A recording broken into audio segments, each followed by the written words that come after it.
What's good, and welcome back to another video in Star Wars month. I cannot believe we are already halfway through. Now here is a game I've beaten once and held in high regard ever since. But when I truly analyse it, does it really hold up? Is it really the definitive Star Wars experience? We'll find out today if I'll be suggesting Star Wars Knights of the Old Republic.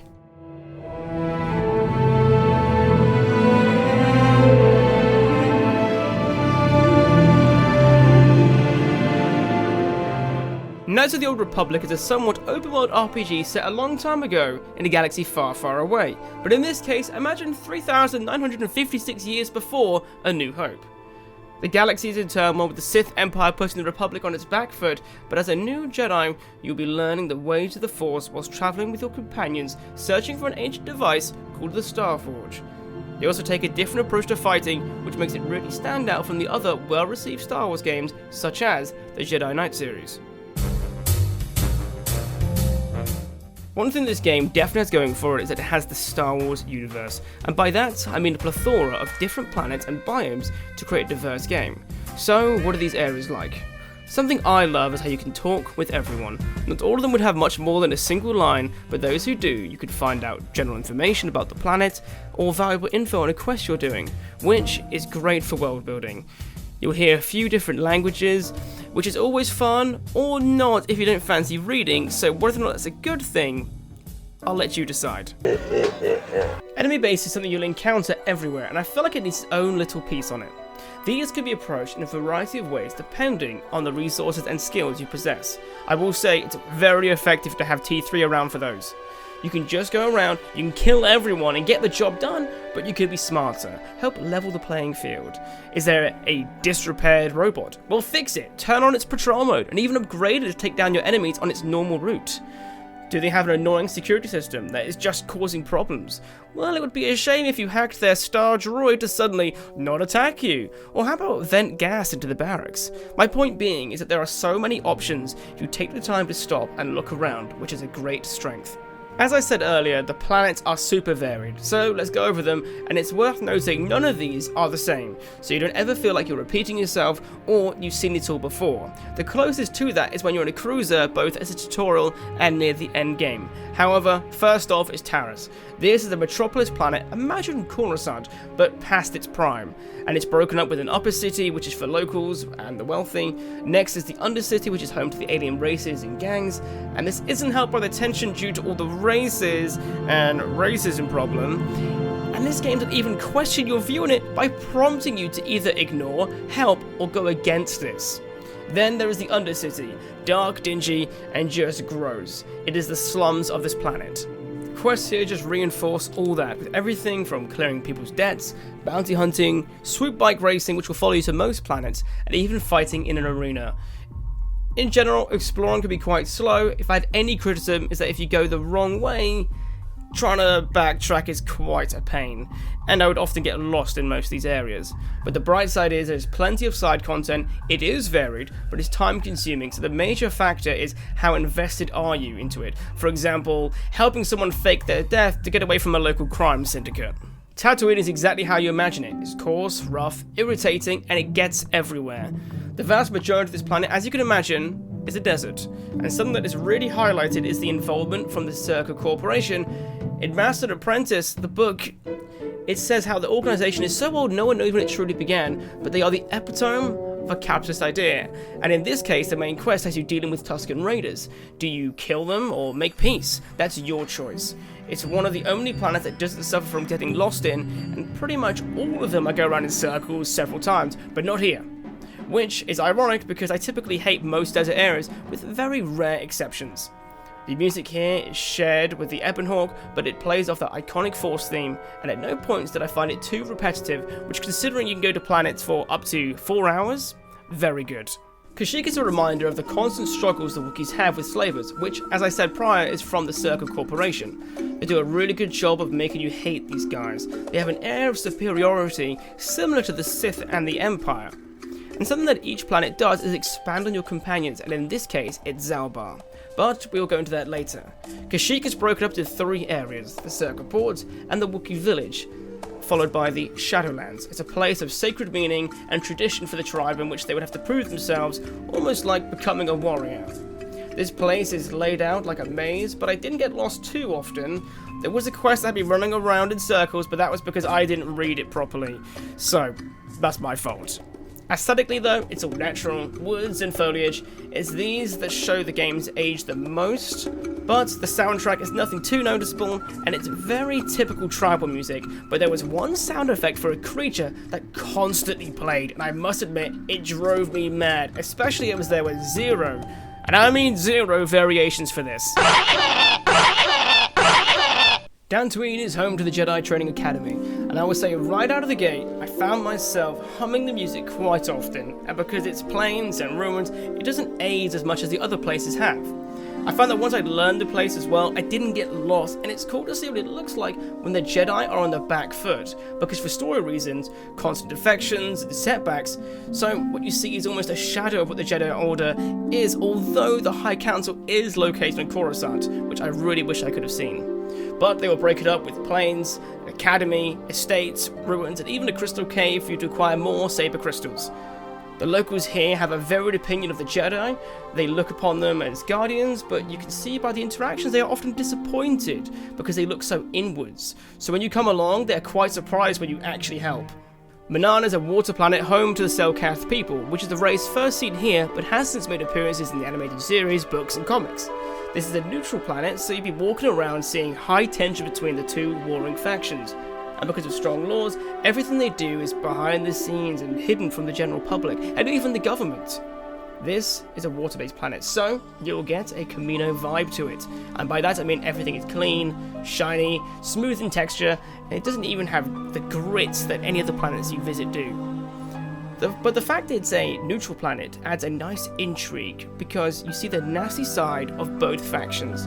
However, it is home to one of my least favourite segments, and that is the underwater suit, where you'll be walking at about 0.000000000000001 miles per hour. And if you're like me, you'll go the wrong way, and it will set you back a lot of time. And not even that, it's just boring.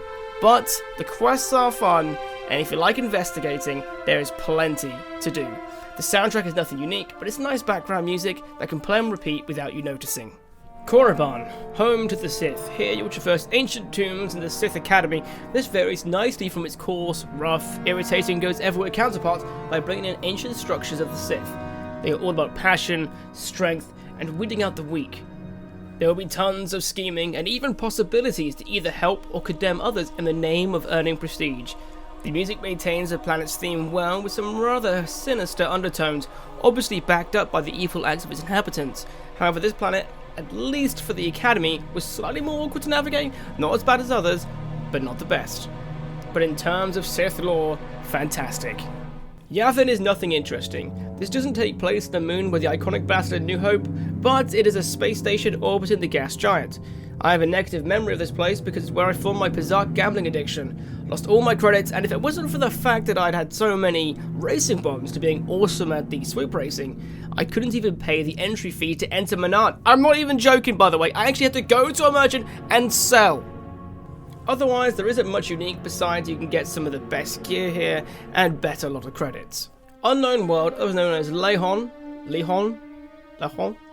I don't know. It's the final planet you will visit. This is home to the Ricarda species, and they will have some interesting lore, which we'll cover later on, but this is very different to the planets, and has gone with the tropical theme.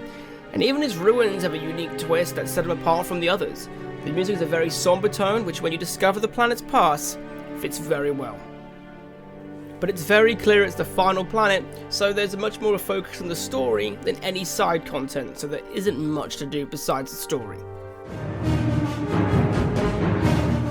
The fighting in this game is totally unique amongst the Star Wars games universe, and while I admit it took a little getting used to, until Fallen Order it was one of my favourite forms of fighting. And the reason being is when you hit the enemy, it can be a falter in their block or a failing of the dodge in the animation, and it shows making each strike more meaningful. And sometimes you can get a disconnect when slicing the same person over and over, and the worst example in Star Wars I would say was Force Unleashed boss sequences. So having this one where you actually block, dodge and parry is a nice addition. although that is entirely due down to chance because of how the dice roll system works. It's almost a turn-based system, and behind the scenes it's very similar to D&D, except you don't see the rolls. But how it works is you select a target and then a move. This can be, for example, a basic attack, flurry, power attack, and there are blaster variations such as rapid shot and so on. You queue these attacks on a chosen target, but you can also pause the fight to control each character in your party. And that is only needed in the tougher fights because, generally speaking, your AI is competent. Unless it's anything besides attacking, they very rarely heal themselves. There are many paths you go down when creating your character, which has a small effect on the path you go down, which is Soldier, Scoundrel, and Scout. These will all vary in feats, base skills, stats, and arm proficiencies, so it's best to look at the differences when deciding what you go for. Personally, I went for the Soldier, but I put significantly more points into my Jedi class, which was Consular. And the way you could do this is to not level up until you become a Jedi, then pour all of your points and get way more Force abilities. It's a little annoying at first, and you need your companions to carry you, but trust me when I say it, it's worth it. Light side, universal, and dark side is how Force powers are broken up, so let's first cover the universal.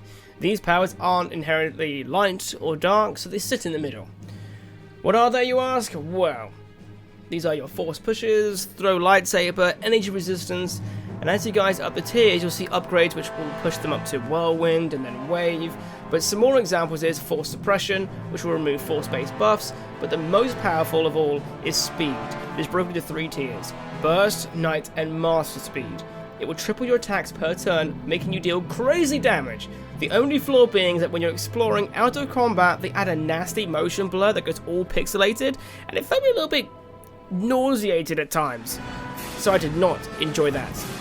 Lightside also has some buffs, but the powers look like Force Valor, Armor, and the next 3 were a very important part to my build. Stasis Field is the final upgrade to Stasis, and it can force Stasis a whole group. I'm saying Stasis a lot, but let's just go with it. And it gives you an insane amount of room to breathe and take down enemies at your own pace. This is seriously powerful. Heal is the upgraded version of Cure. What makes this good is not only the fact it heals all meatbags in your party, but it also removes the poison, negating the effect and the need to carry antidotes. And for someone who gambled all their money away, it's real nice not to have to buy anything. The final power I'd consider integral is Destroy Droid. This is upgraded from Stun and Disable Droid. It's incredibly powerful. You will face a lot of droids, and for other reasons I won't say, have this power on you, trust me. No reason why. Wink wink, nudge nudge. You can't see me. Nudge nudge. Dark side, well, these are your obvious ones. Kill, Plague, Insanity, Force Storm, Death Field, Choke, and Slow, and a few more without even going into them, you can already tell. The dark side powers. But because I was a light-sided Jedi, I had very little use of these, and all I know from story reasons is, if you don't follow my Destroy Droid advice, pick up the Drain or upgrade it to Death Field. You'll need it later on. But instead of buffing yourself like the light side does, it seems they have more of a focus on debuffing the enemy. A typical build for me would be Master Speed, Stasis Field, and Heal. Then I'd follow up with some save abilities such as Flurry and Power Attack. These two could be upgraded so they're not only more effective, but enact less of a debuff on you for using them. I would double down on this and make sure the other Jedi in my party, such as Jolie and Bastilla, had a heal handy, and it took away almost all need for med packs and antidotes. The only thing to take in mind when it comes to fighting is that it's very much like D&D.